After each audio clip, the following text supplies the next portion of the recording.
I don't know why you're always an apologist. And many of your colleagues, apologists for the Republican position. Ro Khanna, that's nice.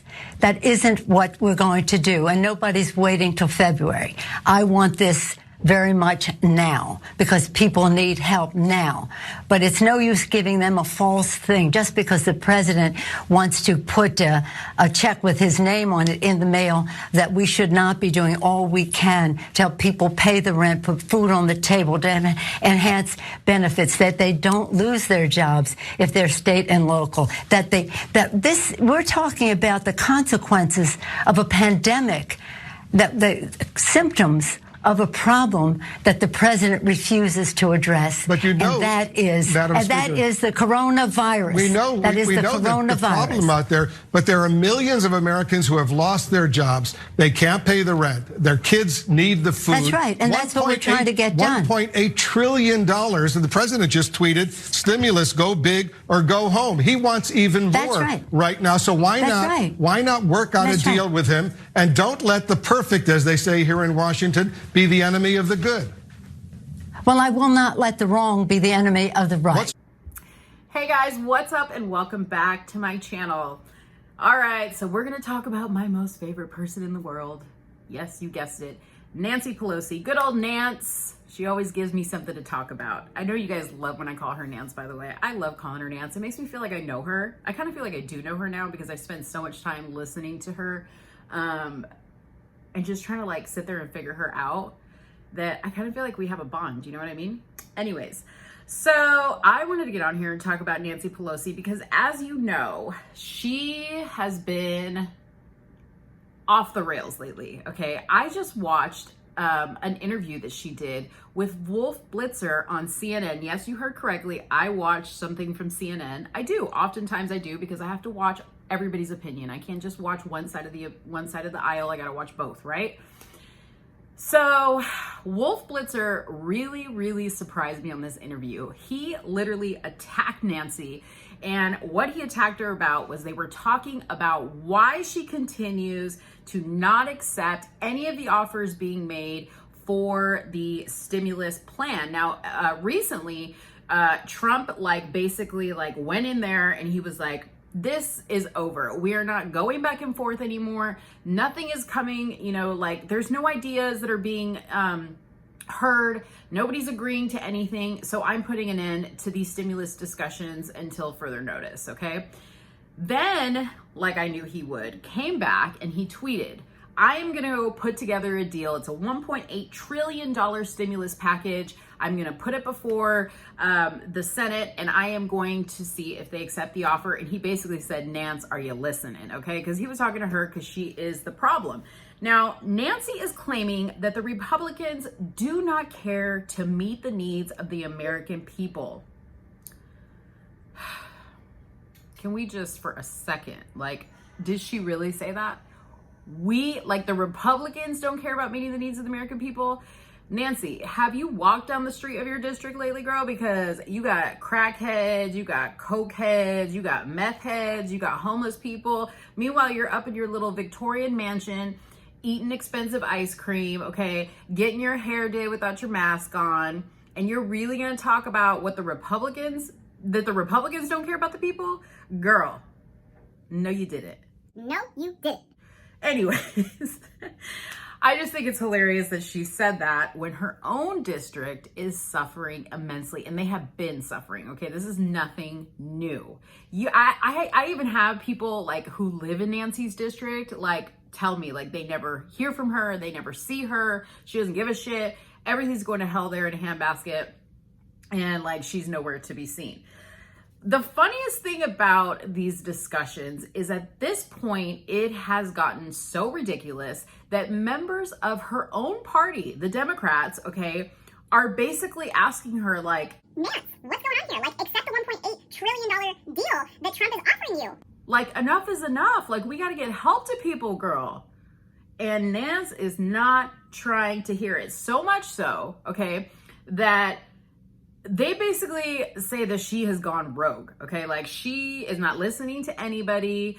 her hatred for Trump is what drives her. It is what, fuels her. And that's all she really cares about. It's really, really sad to see, that she is holding, the stimulus package hostage from the American people who really, really need it, just because of her own, political hatred for Trump. It is really, really sad. So I want to make something very clear, because there's a lot of people that kind of go back and forth and say that I'm always attacking the Dems and blah, blah, blah, blah, blah. But a recent Breitbart poll, came out and said that American people feel more secure now, financially and everything, even during the pandemic, than they did during the Obama administration. Now that says quite a lot, okay? Nancy is sitting up here talking about how people are suffering, people aren't eating, they're living in squalor because they can't afford to pay their rent. Children have, her favorite line, food insecurities. Meanwhile, I have yet to see a child that is not, borderline obese. Even in underprivileged neighborhoods, I see a lot of kids that are like that. So I don't know who these kids are she's talking about, unless they're the kids in her district, But, it says a lot when she's saying that, but yet a poll that is taken, it says that basically, people don't feel that way. They don't feel insecure. I mean, yeah, they probably could use a stimulus check, to help things out a little bit, but they'd kind of rather be like that than they would go back to how things were when Obama was running everything. So I just think that that is incredibly telling. And Nancy really needs to take a hard look at herself and say, hey, have I lost sight of what this is about? I keep saying I'm here to help the American people and I care about those people. Am I still fighting for that cause, or have I lost sight of everything because I'm selfish? So as of today, 8 hours ago, Nancy wrote a letter to her fellow Democrats because they were so upset with her, continuing to basically block the stimulus that is being put on the table, that she had to write a letter explaining why she isn't accepting the deal. She had, who was it that went on Twitter?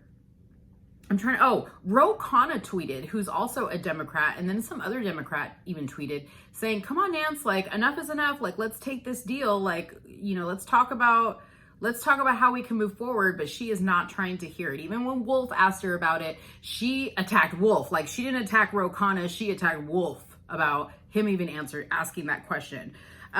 At this point, the Senate is trying to pass what they call standalone bills. So basically separate bills that address things that maybe they see eye to eye on, like unemployment benefits or PPP, but work on the larger, bigger bill separately, obviously to try to get some type of progress made. But I'll tell you the truth. The reason why, prior to this bill that Trump put on the table, the reason why they were going back and forth is because Nancy is trying to put a lot of pork and fat into her stimulus bill. I mean, voting rights for people who are illegal aliens. She wants them to get stimulus checks. She's trying to she's trying to negotiate money for the post office, more money for the census, workplace safety. I mean, I want to ask you guys, if you are having a hard time paying your bills month to month, do you really care about money for the post office or for the census or for workplace safety? Half of you are not even physically in work anymore. And I know a lot of companies are already looking at long-term options and, seeing the benefit in having people work remotely. So I'm really, I wonder, if Nance were to actually talk to the American people and say, hey, I'm really holding this up because I'm fighting for those post office dollars and I'm fighting for the census dollars. And I want to make sure that your workplace is safe when you get back because you must feel really unsafe. I'm sure they'd be like, bump all that, I want my check. Okay, I'm sure that's what they would say. So basically, as of today, Nance is going to continue to fight for the full $2.2 trillion that she wants and that she feels like the American people need. And that's what it is as of today. So we will continue to watch this. I hope that, you know, before November, they come to a decision and, you know, send something out to the American people that need this help and stop messing around. I find it incredibly funny that, you know, none of this stuff becomes an issue when they go on vacation, which is literally every other week. They seem to be on some type of break, okay? Even, you know, at the Senate hearings, you know, there was a ton of Democrats talking about how the Senate hearings were a waste of time because they should be talking about the stimulus and the COVID and blah, blah, blah, blah, blah, and this is such a waste of our time. Yet they never say a vacation is a waste of their time. They never say that. You know, so it's pretty funny. But let me know what you think. I'm really interested to hear from people that are really waiting and depending on this stimulus bill to get passed, you know, how this is affecting you and your family. Do you really care about the things that Nance cares about for you, or you just want her to like hurry up and move everything along so that you guys can, you know, really get some relief? Okay, I want to know. So drop a comment below. Don't forget to like this video. Don't forget to share this video, and don't forget to subscribe to my channel. I will see you guys next time. Have a good one. Mwah. Bye.